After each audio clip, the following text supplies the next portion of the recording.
2-3 күн аралығында өлім, аз өмірім қалды деп будуңчаң салған Батукаев Грознойда 6 сана аман эле тирүү жүргөнү белгилүү. Алгы ал жүрөт, бирок бир башкесердин айынан канчасы абакка биринин артынан бири кирип жатат.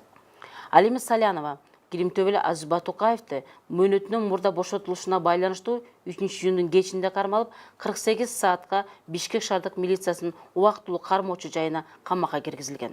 Эске салсак, Батукаев абактан чыккан учурда ал өлкөнүн башкы прокурору болчу. Бирок айдайым бул ишке прокурорлордун тиешеси жок экендигин ошол учурдагы депутаттык комиссиянын жыйынында айтканы бар. Прокурордун кыймыл аракетинде эч кандай мыйзам бузуу жок. Бишкек шаардык милициясынын убактылуу кармоочу жайында отурган Жогорку Кеңештин Атамекен фракциясынын мурдагы депутаты, экс-прокурор Аида Саляновага бүгүн тез жардам чакыртылып, кардиолог топтобу анын жүрөгүн текшеришти. Буга чейин мурдагы депутат кармоо шарттарына жана кызматкерлерге карата эч кандай арыз муңу жок экендигин, бирок өзүн начар сезип жатканын билдирген. Камакка алынган мурдагы прокурор Аида Салянованын апасы Майрам Жусупова кызынын күнөөсү жок экенин айтып, президентке кайрылды. Мен ишенем, Алла Таалага ишенем. Экинчи биздин бийликке ишенем мен. Сооронбай Шарипович эч убакта ушундай барбайт. Мен канатым калганча, таманым текшилгенче мен мунун аркасынан баары түшкөн. Ыйлаган, бозогон.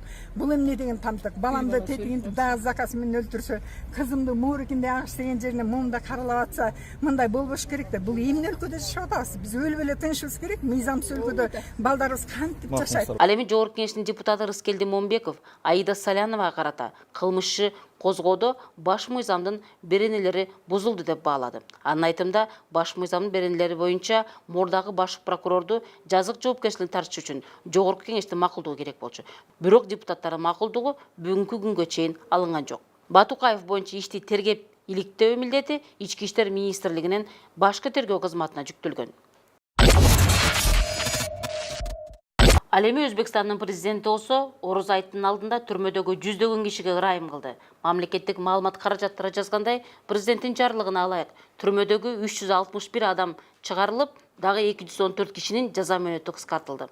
Алардын арасында жашы 60тан өткөн 7 киши, ошондой эле 6 аял жана 1 чет элдик жаран бар. Айта кетсек, мурдагы президент Ислам Каримовдун тушунда Ороз айттын урматына түрмөлөргө ырайым берилчү эмес.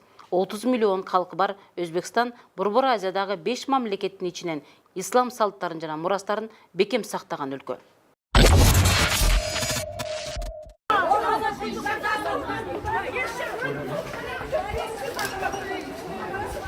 Учурунда сотторго буйрук берип жүргөн президенттик аппараттын сот реформасы жана мыйзамдуулук боюнча бөлүмүнүн мурдагы башчысы Манас Арабаев өзү соттолду. Аны бүгүн 1 райондук соту 2 июлга чейин УКМКнын абагында калтырды. Сот имаратында Арабаевди көргөндөр ага карата налат деп кыйкырышып, кол көтөргөнгө чейин барышты. Арабаев 2 июнда кармалып, коррупция беренеси боюнча айыпталууда. УКМКнын тараткан маалыматына таянсак, Арабаев чет элдик инвесторлордун объектилерин күч колдонуп басып алган. Айрым кылмыштуу топтордун кызыкчылыгы үчүн кызмат абалынан кыянаттык менен пайдаланган деп айтылат.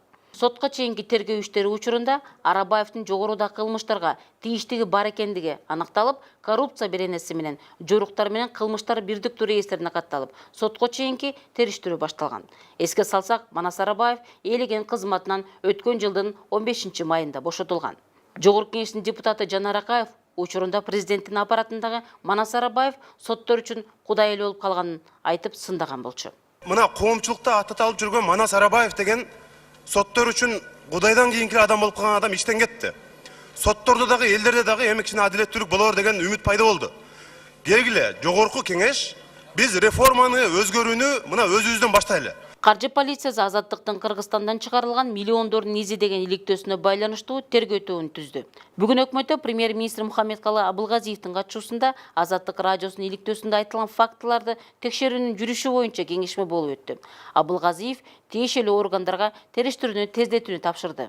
Өкмөттүн басма сөз кызматы жыйында финансылык чалгындоо кызматынын төрагасы Гүлөмжан Анарбаев иликтөөдө айтылган акча каражаттарын чыгарып кетүү фактылары боюнча мекеменин коротундусу 2014 жылы эле Ички иштер министрлигине өткөрүлүп берилгенин, 2016 жылы ал коротунду кайра финансы полициясына жиберилгенин айтканын билдирди. Учурда финансылык чалгындоо кызматы финансы полициясы менен кошо 700 миллион долларды Кыргызстандан чыгарып кетүү фактыларын кайра иликтеп жатканы белгилүү болду. Азаттыктын 29 майда жарыялаган иликтөөсүндө мамлекеттен чыгарылып кеткен миллиондогон долларларга Матраимовдордун ыктымалдуу катышы бар экендиги айтылган. Жогорку кеңештин депутаты Искендер Матраимов түз эфир аркылуу иликтөөдө айтылгандар чындыкка дал келбей тургандыгын, ага инилери менен жасап жаткан иштери мыйзам чегинде экендигин билдирген. Бүгүн ошо келген акчаны өтө туралы. Это то есть 700 миллион боюнча.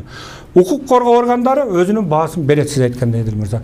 Ким которгон, кантип которгон, эмне себептен которгон жок ошондо болот. Кызматыңыздарды тапшырууга даярсыздар. Полицияда инимди кетти. Мен арыз жазып кеттим. Конфликт интерес болбосун. Ал өзү дагы кетти. Мен депутатмын. Мени эл шайлаган. Мен 45 миң шайлоочу бар. Анан эми бир депутат айтса, өзүнүн оюн, эртең кат келсин. Бизге келди жооптор келсин. Эгерде конфликт интереси болгон болсо, мен мына бүгүн комитеттин орун басары катары кетем.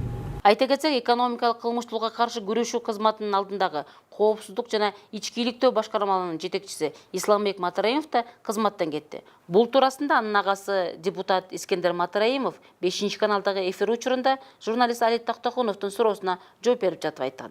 Мындай маалыматты Финполиция да тастыктады.